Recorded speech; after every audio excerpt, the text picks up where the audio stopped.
Welcome back, everybody. Today we're going to be looking into something pretty wild. AI and Bible study.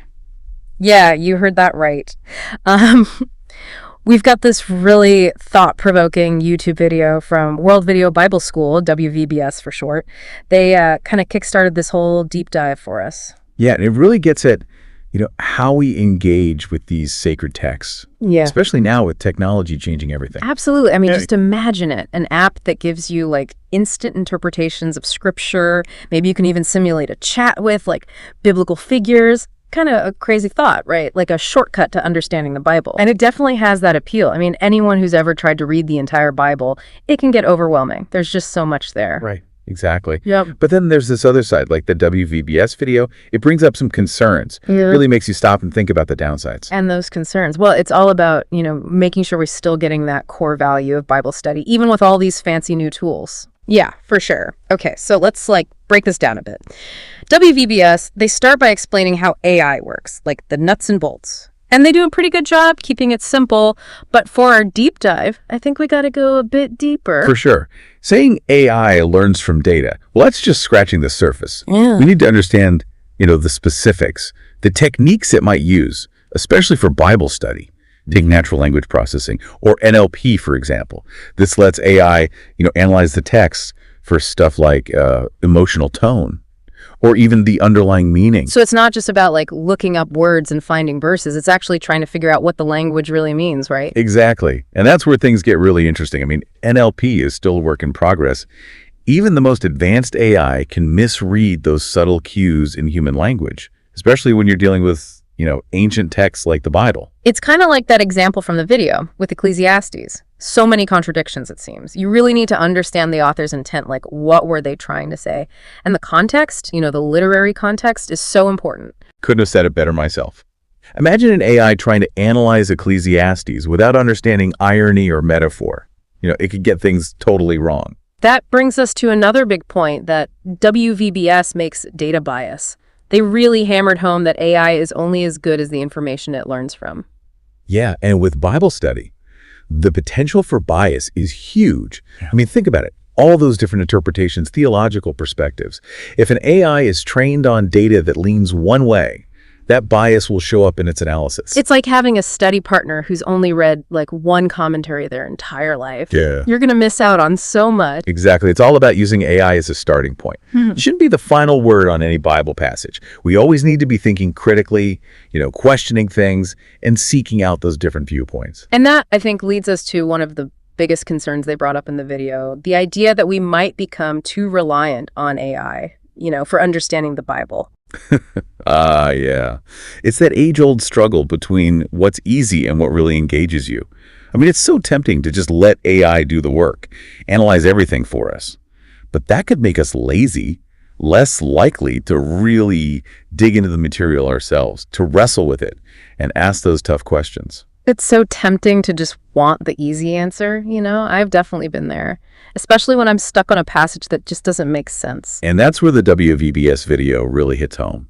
They say the real value of studying the Bible is in that struggle, grappling with the text, letting it challenge you, change your understanding. So it's not just about getting the right answer, it's about how you get there, the journey of seeking, of understanding, and the personal growth that comes with it. Couldn't agree more. That's something AI just can't replicate, no matter how advanced it gets. It can give you info, sure, but it can't replace the human element, faith, reflection, and that personal connection to the divine.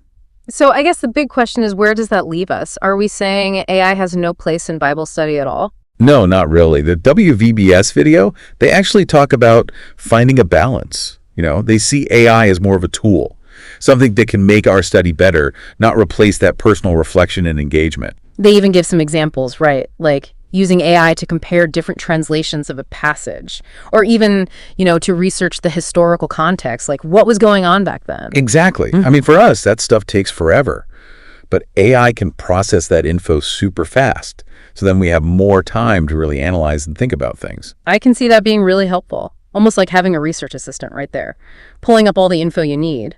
But, like they said, the key is not letting AI do all the work. For sure. We got to keep our brains engaged. Yeah. Thinking, asking questions, and wrestling with the text. And we can't forget about AI's limitations, especially with those complex, nuanced passages. It's kind of like, remember that time I was struggling with Romans? I spent hours digging through commentaries, still felt like I was missing something.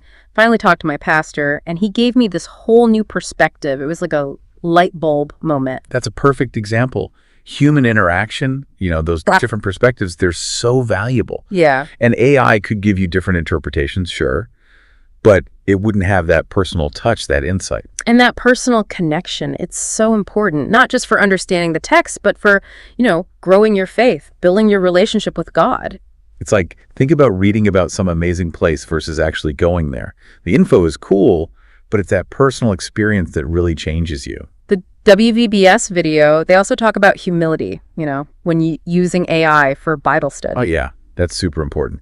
Just because an AI spits out an interpretation doesn't mean it's right or even, the most meaningful. It's easy to think technology is always right, especially something like AI.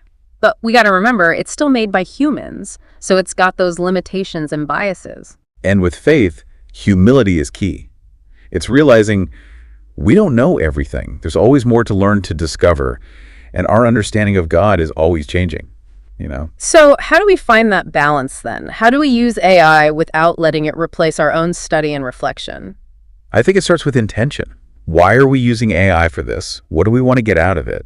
And are we being honest with ourselves about its limits? And being critical is important too. Just because the AI gives an answer doesn't mean we have to take it, right? We got to challenge those interpretations, see what other people think, and ultimately form our own understanding. The WVBS video, they encourage us to think of AI as like an extra tool, not the main thing. Use it for word definitions, looking at different translations, researching history or comparing commentaries. But the main thing is always the scripture itself.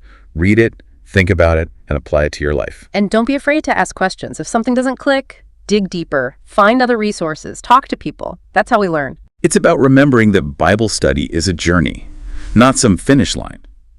There's always more to learn, more to find, more to challenge us. And that's exciting, right? It means that our relationship with the Bible, it can keep growing, getting deeper throughout our lives. Totally agree. And technology, when used the right way, can be a part of that. So as we wrap up this part of our deep dive, I want to leave you with a question. How do you think AI will change the way we study and practice religion? It's a question worth thinking about.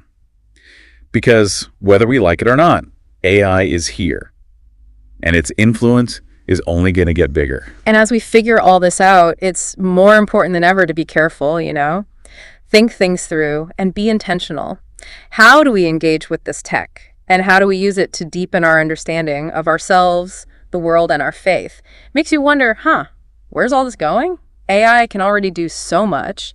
How will it change, I don't know, how we connect with faith, with scripture? What will it look like in a few years? Yeah, it's kind of mind-blowing when you think about the possibilities. I mean, imagine AI that can personalize religious education, tailor it to what each person needs, what they're interested in. Oh, wow, that's interesting. It would be like having your own personal curriculum. It changes as you learn, as you grow. You'd always be learning something new, pushing yourself. Exactly.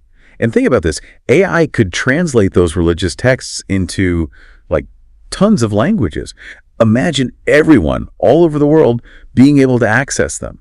That could really change how we understand each other, build bridges between different faiths. Yeah, that's powerful. Breaking down those walls, building connections. But I guess there's always two sides to the coin, right? Couldn't AI also cause more division? What if people just use it to create these echo chambers, just hearing what they already believe over and over? It's definitely a risk. We see it already, with how algorithms work online. People end up in these bubbles, only expose the stuff that confirms their biases. If AI gets more involved in religious study, it can make that problem even worse. So it's not just about the tech itself, right? It's about how we use it. What are our intentions? It goes back to what we were saying before about AI not replacing our own thinking, our own reflection. Exactly. We got to be smart about this. Use AI with, discernment.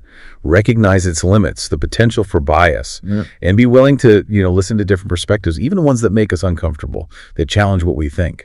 In the end, it's about using AI to grow, not just looking for easy answers. And never forgetting, faith is a journey, not a destination. It's about constantly searching, asking those tough questions, and letting those encounters with, the divine change us. I like that. A journey, not a destination. Well, that's a perfect place to wrap things up. This deep dive has been, well, a lot to process. I hope it's gotten you thinking, made you curious. So here's a question for you, our listeners. What role do you think AI will play in religion, in how we study and practice our faith? It's a question we all got to grapple with as technology and faith keep, well, intertwining. Thanks for joining us on this deep dive. We'll see you next time.